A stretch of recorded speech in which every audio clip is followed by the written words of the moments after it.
Hello everyone, welcome to Padmavathi gardening.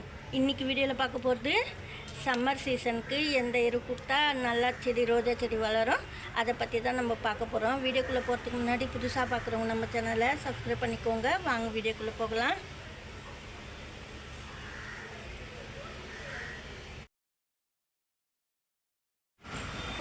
நல்ல வெயிலில் இருக்கும் ரோஜா செடி. நல்ல வெயில் அடிக்கும்போது சில ரோஜாங்கள்லாம் நல்லா தான் பூக்கும், சில ரோஜாலாம் நல்லா பூக்காது, கொஞ்சம் கம்மியாக தான் இருக்கும் மொட்டுக்கள்லாம் வச்சு. நான் என்ன சொல்கிறேன்னா, நம்மளுக்கு இப்போ நிறைய கிளை பிரான்ச்சஸ் எல்லாம் இருந்தது ரோஜா செடியில். கொஞ்சம் கிளை மட்டும் பூக்க வச்சுட்டு கொஞ்சம் கிளை நீங்கள் கட் பண்ணி விடுங்க.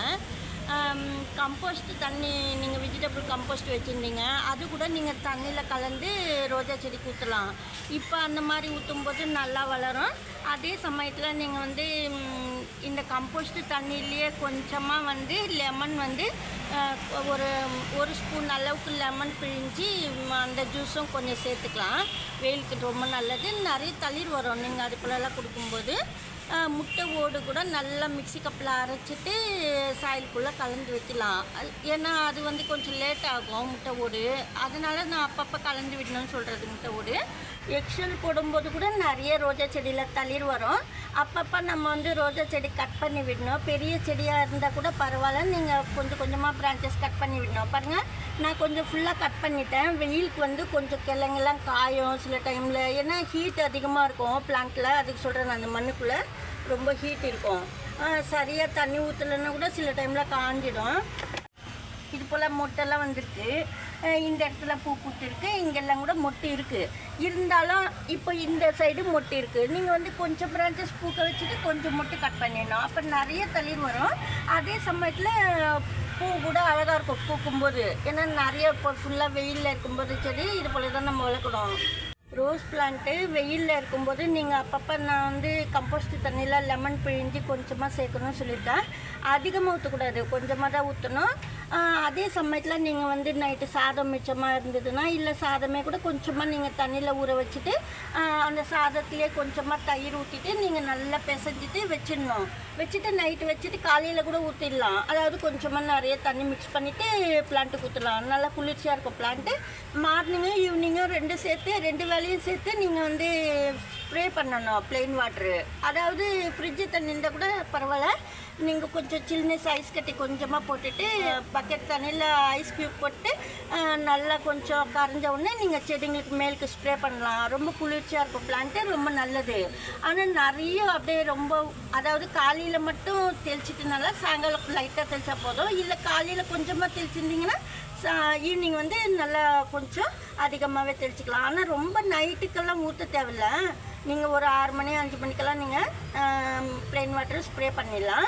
இப்போ நான் இந்த பிளான்ட்டுக்கு என்ன கொடுக்குறேன்னா, ஏற்கனவே நிறைய தளிர் இருக்குது, மொட்டு இருக்குது. இருந்தாலும் நான் அங்கங்கே கட் பண்ணி வச்சுருக்கிறேன். பிரான்ச்சஸில் நான் கட் பண்ணி வச்சுருக்கிறேன். இந்த பிரான்ச்சஸில் கொஞ்சம் வெயில் பாருங்கள், லைட்டாக கருகள் இருக்குது. அதாவது மொட்டு சரியில்லை. இருந்தாலும் நான் நல்லா இருந்தாலும் கட் பண்ணிடுவேன்.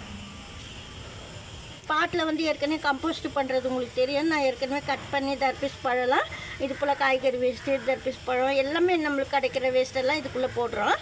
போட்டுட்டு மக்க வச்சுன்னு இருக்கிறேன். இது போல் நம்ம மக்க வச்சுட்டு இந்த காய்கறி வேஸ்ட்டெல்லாம் ஒரு 50 டேஸ் கழிச்சு கம்போஸ்ட் ஆகிடும், நம்ம செடிங்களுக்கு போடலாம். அதுக்குள்ளே நடுவில் கம்போஸ்ட் ஆகிறது லேட் ஆகுதுன்னா கூட நீங்கள் இப்படி கூட சேர்த்துக்கலாம். அதாவது சாயிலுக்குள்ளேயே நம்ம வச்சிடுறது தர்பீஸ் பழம் தோல் பாருங்கள். இது போல் நீங்கள் சைடில் இது போல் வச்சுட்டு அதாவது சின்ன சின்ன பீஸாக்கி கட் பண்ணிவிட்டு நீங்கள் வைக்கணும். நிறைய பெருசாச்சாலும் ஒன்றும் ஆகாது. இது தண்ணி மாதிரி இருக்கும், சீக்கிரமாக கரைஞ்சிடும்.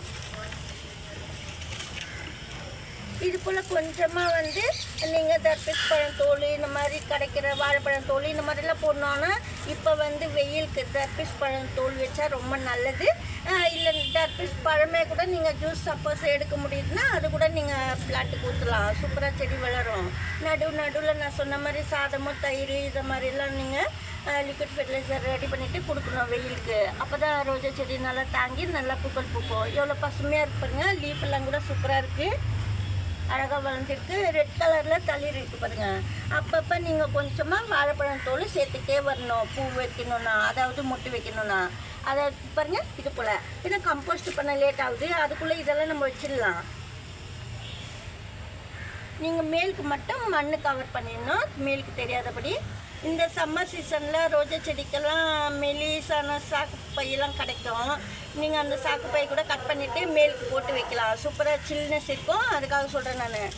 அப்பப்போ நான் இந்த ரோஜா செடியில் கருவேப்பிலை வேப்பையில் அப்பப்போ நான் போட்டு வைப்பேன் மேல் பாகத்தில். நீங்கள் வந்து கொஞ்சமாக மேலுக்கு வந்து கோகோ பீட் போட்டு வைங்க சில்னஸ்க்கு. இந்த வீடியோவில் தான் பிடிச்சிருந்தா லைக் பண்ணுங்கள். நன்றி, தேங்க்யூ.